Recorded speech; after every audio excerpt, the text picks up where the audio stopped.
queridos alunos, sejam bem-vindos. Eu sou a professora Michele Santos, professora de História, e vamos verificar o objeto de conhecimento dessa aula, aula 44, revisão e avaliação. Vamos à nossa aula?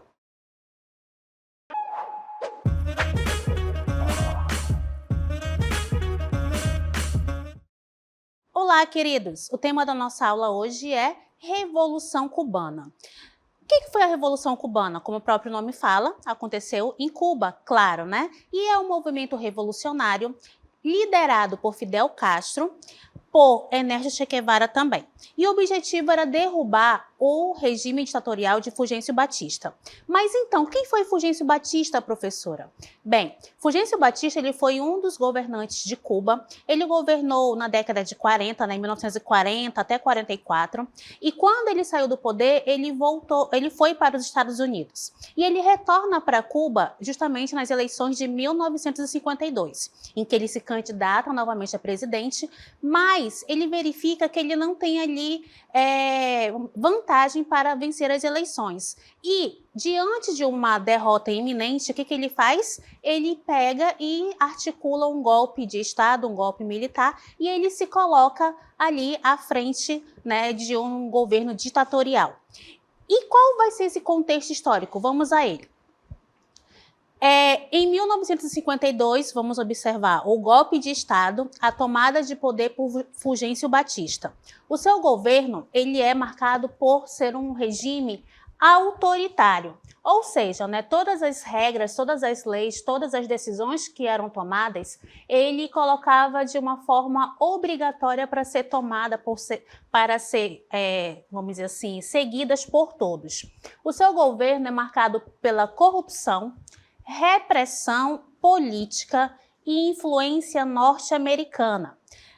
E o que vai marcar também esse governo vai ser o movimento 26 de julho, que é o ataque ao quartel de Moncada. Então, nesse contexto histórico, vamos observar que esse governo ditatorial do Fulgêncio Batista, ele vai ter ali influência norte-americana.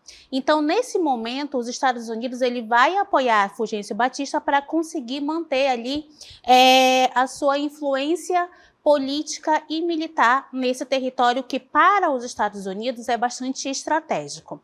Então, no contexto da Revolução Cubana, vamos observar aí os principais eventos. Olhem só. Os principais eventos que nós temos da Revolução Cubana. Em 1953, vamos observar o ataque ao quartel Moncada. E esse ataque ele vai fracassar. Por que, professor, esse ataque fracassa? Bem, a intenção era tomar esse quartel, até porque era o local onde se guardava o armamento e munição da ilha cubana. E a ideia era justamente conquistar esse espaço para poder pegar as armas e distribuir à população cubana para começar ali a revolução de fato. Só que o grupo do Fidel Castro tinha aproximadamente de 130 a 150 pessoas aproximadamente, contra a força militar cubana, que contava ali com 1.000 pessoas armadas. Então, de acordo com essa desproporcionalidade, dá para se saber que haveria ali um fracasso, certo? Devido aí à questão bélica, a questão ali de superioridade militar e também armamento que tanto o governo cubano possuía, quanto a equipe e o grupo lá do Fidel Castro também possuía. O nosso próximo evento é justamente o quê? Fidel Castro e outros participantes foram presos. Diante desse fracasso, os principais organizadores desse levante vão ser presos. E neste momento, Fidel ele vai em sua defesa durante o julgamento e ele vai fazer um discurso, né, em que nesse discurso fica conhecido como a história iria absolvê-lo, né? Ou seja, ele estava ali em frente a um movimento, ele estava ali em frente a uma revolução, mas que a história falaria por si só e ele seria absolvido. Tanto, né, que eles vão ser soltos em 1955 aproximadamente, os líderes vão ser soltos, mas Fidel, Castro e Raul eles vão ser exilados, que é o nosso próximo tópico, né? Exílio de Fidel e Raul Castro. Nesse momento, os dois líderes eles vão para o México e lá eles começam a se reorganizar para fazer de fato uma nova revolução. Certo? O nosso próximo evento desse contexto da Revolução Cubana, vamos a ele. Diz o seguinte: encontro com Che Guevara. Então, quando os líderes da Revolução Cubana vão para o México, lá eles terão contato com Che Guevara. Mas quem era este homem? Ele era um revolucionário argentino e quando ele teve acesso à ideologia, às ideias, né, da Revolução Cubana, ele se alia aos cubanos para fazer a revolução em Cuba. Então, nesse momento, vamos verificar o retorno a Cuba, depois desse momento que eles estão no exílio, que eles estão se reorganizando, se rearticulando, eles vão voltar para Cuba e eles vão tentar fazer novamente um novo levante, né, em que eles vão querer tomar o poder em Cuba. Só que não vai acontecer do jeito que eles imaginaram e os líderes eles vão se esconder na Sierra Maestra e vão iniciar uma campanha de guerrilha. O que seria essa campanha de guerrilha? É justamente pequenas guerras em que eles vão utilizar ali aquela floresta, aquele local para poder implantar armadilhas, para poder se organizar, ter o apoio popular, que vai ser muito importante no processo de construção da Revolução Cubana, e eles vão ali se reorganizar novamente para poder fazer a tomada do poder em Cuba. Esses guerrilheiros, nesse momento, vão começar a ganhar apoio popular e também vamos observar que em 1959 vamos verificar a fuga de Batista e a tomada de Havana pelos guerrilheiros. Mas por que Batista vai fugir? Imaginem, tanto Che Guevara, Fidel Castro, Raul Castro estão se reorganizando, estão se reestruturando, então eles vão verificar e vão obter também um apoio popular. Quando Fulgêncio Batista verifica essa situação, ele não vê uma outra medida e nenhuma outra saída, a não ser que ele vai perder o poder. Então, antes de ele ser colocado para fora, né, ser destituído do poder de fato, ele foge. E aí, Havana, que é a principal cidade cubana, vai ser tomada pelos guerrilheiros, certo? Vamos lá aos impactos e resultados dessa revolução. Líder cubano, no caso é Fidel Castro, vamos verificar o estabelecimento de um governo socialista, nacionalização de propriedades. O que isso quer dizer? Propriedades privadas agora passam a fazer parte do governo, né? Passam a ser nacionais. Reforma agrária, melhoria da educação e saúde pública. O território cubano ele é muito conhecido devido ao desenvolvimento tanto na área educacional quanto na área também de saúde. Vamos verificar isso no decorrer da nossa aula hoje. Vamos lá. Estados Unidos e Cuba, quais são as tensões que vão surgir de acordo com a Revolução Cubana? Vamos ao texto. Diz assim: nacionalização de propriedades americanas, como, por exemplo, plantações de açúcar, refinarias de petróleo e outras empresas. Olhem só, os Estados Unidos apoiavam Fulgêncio Batista, ok? Quando há a Revolução Cubana e a tomada de poder pelos revolucionários, eles vão nacionalizar as propriedades, dentre elas as americanas. Lembrem que, a princípio, os Estados Unidos eles apoiavam o governo cubano, porém, com a implantação da Revolução, os Estados Unidos vão começar a olhar o território cubano com outros olhos, até porque as suas empresas, as suas propriedades começaram a ser ali nacionalizadas, deixaram de ser propriedades americanas e passaram a fazer parte ali do governo cubano, ok? Nesse contexto, vamos observar o quê? O rompimento das relações diplomáticas entre Estados Unidos e Cuba, certo? Isso vai acontecer quando? Em 1961. A invasão da Baía dos Porcos em 1961. O que foi isso? Uma tentativa fracassada de derrubar o governo de Castro. E nesse contexto vamos observar o fortalecimento da posição de Castro em Cuba e aumento da tensão entre Cuba e Estados Unidos. Estados Unidos, dentre essas tensões também vamos observar a crise dos mísseis de Cuba em 1962, que foi o impasse de 13 dias que colocou o mundo à beira de uma guerra nuclear. O que aconteceu nesse momento? os Estados Unidos colocaram alguns mísseis no território da Turquia. Já os soviéticos colocaram alguns mísseis no território cubano.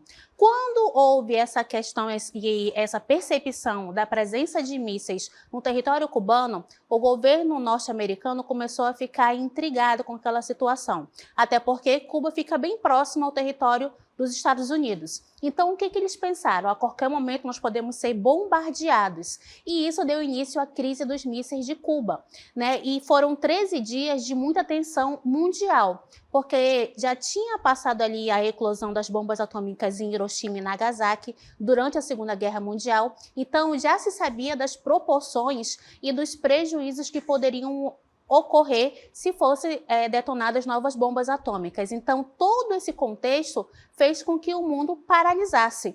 E, por conta de acordos diplomáticos, de muita discussão, de muita conversa, houve a retirada desses mísseis e, naquele momento, um cessar-fogo em relação a essa questão de desenvolvimento de armas nucleares para serem utilizadas em momentos ali ou em situações de conflitos e tensões mundiais. Ok? Continuando o nosso texto, embargo econômico. Em 1962, proibia a maioria das exportações americanas para Cuba e limitava as relações comerciais, exacerbando a crise econômica em Cuba. Neste momento, as empresas norte-americanas foram proibidas de fazer comércio ou fazer qualquer tipo de negociação com o território cubano.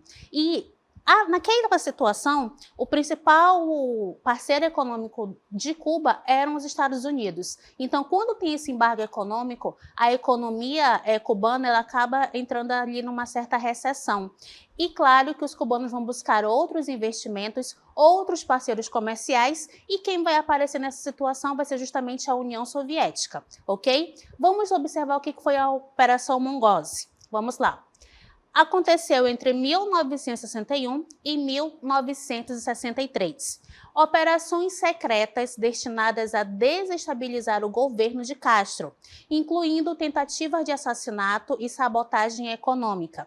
Nesse momento, a principal finalidade, e objetivo do governo norte-americano era derrubar o governo de Castro. E para isso, houve ali várias tentativas de assassinato do próprio Fidel Castro e também a sabotagem econômica, como nós podemos observar ali em relação ao embargo econômico, certo? Vamos observar nessa imagem agora em relação à crise dos mísseis de 1962. Observem aí, como eu falei para vocês, o território de Cuba ele é um território bem próximo aos Estados Unidos, é uma ilha. E nesse momento em que houve ali a crise dos mísseis, as tensões entre Cuba e Estados Unidos foram bem gritantes.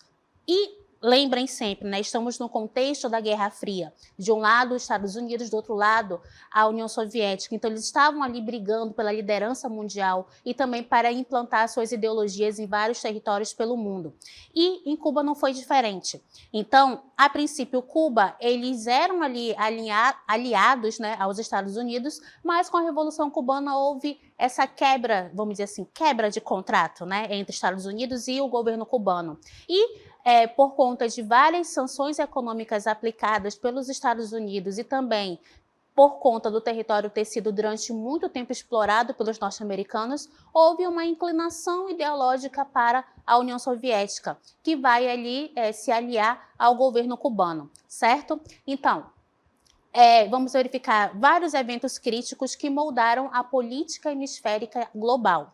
A rivalidade ideológica e geopolítica entre os dois países teve um impacto duradouro nas suas relações e na política internacional. Então, na imagem, vocês podem observar aqui, nós temos justamente um mapa em que mostra o território cubano e essa questão da, vamos dizer assim, da área que seria, vamos dizer assim, atingida se houvesse a detonação dos mísseis, E no caso ali embaixo nós temos um ringue em que aparece a bandeira americana e a bandeira cubana, em que eles estavam ali brigando, fazendo um duelo, melhor dizendo, Um duelo entre eles para verificar quem era que possuía a maior força econômica e política neste momento, certo?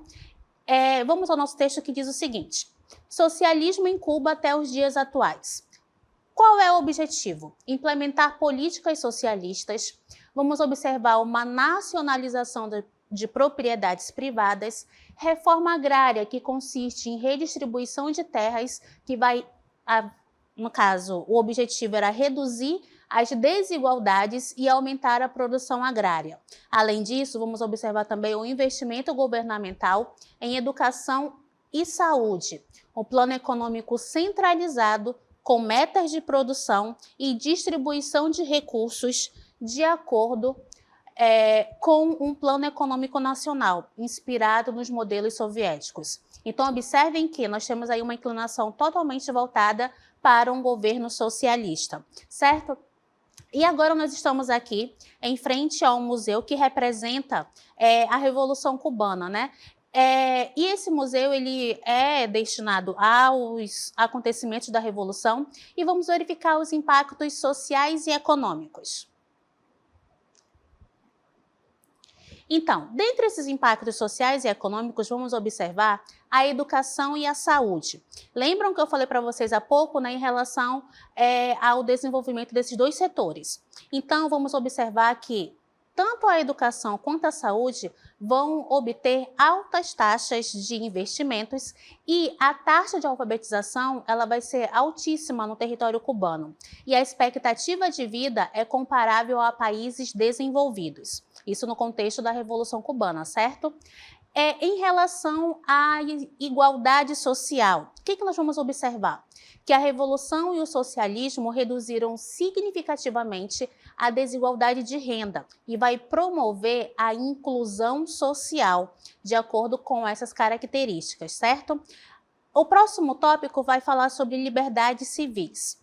Bem, esse governo cubano ele vai ser criticado por sua repressão e dissidência política, em que há o controle sobre a mídia e restrições às liberdades civis e políticas. Ou seja, é uma liberdade que ela tem ali um certo controle. Ou seja, não há a crítica aberta ao governo cubano, certo? Em relação à economia, que é o nosso próximo tópico, vamos verificar uma baixa produtividade, infraestrutura deficiente e dependência de importações. Lembram do embargo econômico feito pelos Estados Unidos? Então isso vai ser um grande problema para a economia do território cubano, certo? Continuando, vamos verificar como é que a Cuba e o capitalismo estão se comportando, né? Como é que se há uma relação entre eles. Vamos ao nosso texto que diz o seguinte: oposição ideológica desde a Revolução. Cuba afastou-se do capitalismo, vai adotar um modelo socialista com forte controle estatal sobre a economia. Em 1990, vamos verificar reformas econômicas com elementos de mercado de capitalismo na sua economia. Entre 1960 e 1989, vamos verificar a nacionalização e o planejamento central, a economia centralmente planejada, criação de cooperativas agrícolas. Cuba vai se tornar um estado socialista com apoio econômico significativo da União Soviética. Ou seja, como eles não estavam mais alinhados aos Estados Unidos, eles foram para o outro lado que estava ali sob o controle da União Soviética. Lembrando que eles vão adotar agora uma política, né, um governo, uma ideologia socialista, ok? Colapso da União Soviética em 1991. Grave crise econômica conhecida como período especial. Esse período especial é o período em que Cuba passou por um grave problema econômico, visto que o seu principal parceiro econômico neste momento era a União Soviética. Quando a União Soviética ela cai, automaticamente todos os seus parceiros também vão sofrer consequências por conta disso. E no contexto da Revolução Cubana e de Cuba, vamos observar que Cuba vai perder subsídios soviéticos. O embargo econômico dos Estados Unidos vai ser mais ferrenho, vai ser mais forte. E vamos verificar também que o território ele vai fazer uma implementação de reformas econômicas para atrair investimentos estrangeiros e diversificar a economia. Qual é o objetivo? Né? Fazer com que haja um desenvolvimento econômico em Cuba, visto que eles estavam passando ali por uma grave crise econômica proveniente da queda e da quebra ali da União Soviética. Introdução de elementos capitalistas entre 1993 e 2000. Legalização do dólar, em que nós vamos observar investimentos estrangeiros. A implementação de empresas mistas. O que seria isso? Investimentos estrangeiros em empresas nacionais, e isso vai fazer com que haja um empreendimento conjunto, ou seja, uma empresa nacional vai ter ali a introdução de capital estrangeiro para que haja ali um desenvolvimento, um investimento na infraestrutura, nos salários e que haja ali uma diversificação da economia cubana. Trabalho por conta própria, pequenos negócios e trabalho autônomo, que é a mesma coisa que trabalho por conta própria. E o mercado agropecuário também vai estar inserido dentre esses elementos capitalistas ocorridos aí neste período. Reformas econômicas de 2008 a 2018, com o governo de Raul Castro. Raul Castro, para quem não sabe, era irmão de Fidel Castro, certo? Implementação de reformas para modernizar a economia cubana.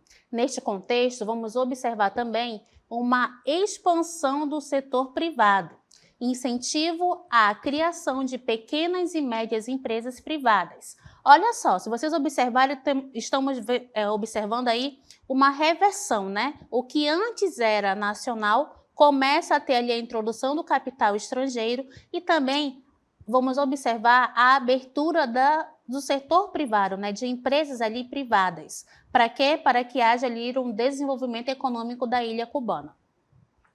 Descentralização parcial do controle econômico e também uma das medidas adotadas vai ser justamente a diversificação econômica através aqui do mercado imobiliário. Em 2011, foi legalizada a compra e venda de propriedades residenciais, criando um mercado imobiliário incipiente, certo?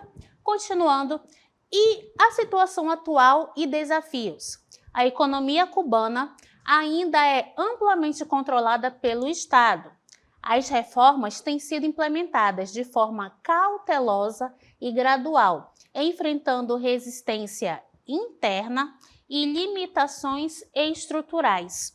E isso vai estar sendo também observado no embargo econômico. Ainda é um grande obstáculo para o desenvolvimento econômico cubano. Então, até a atualidade, vamos observar que os Estados Unidos ainda mantêm esse embargo econômico, há esse bloqueio, como mostra aqui na ilustração, né? Há ainda esse bloqueio, há ainda essa falta de abertura econômica para outros países em relação à economia cubana, certo? A relação diplomática entre os presidentes norte-americanos é instável. Vamos observar que a economia é marcada pela baixa produtividade, escassez de bens e infraestrutura deficiente. A pandemia vai exacerbar as dificuldades econômicas, impactando o turismo e também as remessas de cubano no exterior. A relação de Cuba com o capitalismo é caracterizada por uma tensão constante. As reformas introduzidas desde o período especial, lembrem que o período especial é justamente aquele momento em que a União Soviética deixa de existir e, claro, deixa de ser o parceiro econômico e comercial de Cuba. Tem gradualmente incorporado elementos de mercado, mas o governo mantém um controle significativo sobre a economia. Então, para exemplificar melhor essas questões cubanas, né, em relação à saúde e educação, trouxemos para vocês aqui um mapa mental em que ele vai demonstrar justamente como é que está organizada o sistema de saúde, né? Observem aí. Ele é universal e gratuito, o primeiro quadrinho, né? Vamos observar aqui uma medicina preventiva. Temos a vacinação em massa, ou seja, em grande quantidade, e altas taxas de imunização, fazendo com que doenças não sejam ali um grande problema para o território cubano, né? Até porque tem um sistema de vacinação. E o controle de doenças infecciosas. O indicador de saúde diz que a expectativa de vida é entre 78 a 80 anos e tem uma baixa taxa de mortalidade infantil. E também vamos verificar a educação médica e serviços de saúde, como, por exemplo, a formação de muitos médicos e profissionais da saúde. Há também o envio de médicos e outros profissionais de saúde para trabalhar em missões internacionais. Em relação à educação, que são os quadros de baixo, vamos observar o desenvolvimento da educação superior com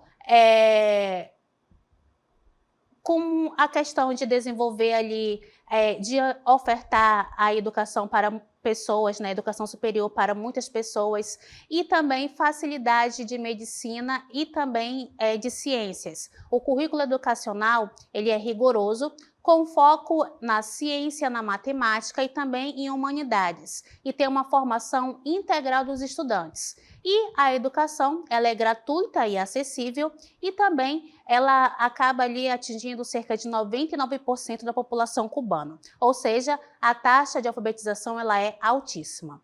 Então, queridos, esta foi a nossa revisão e até a próxima.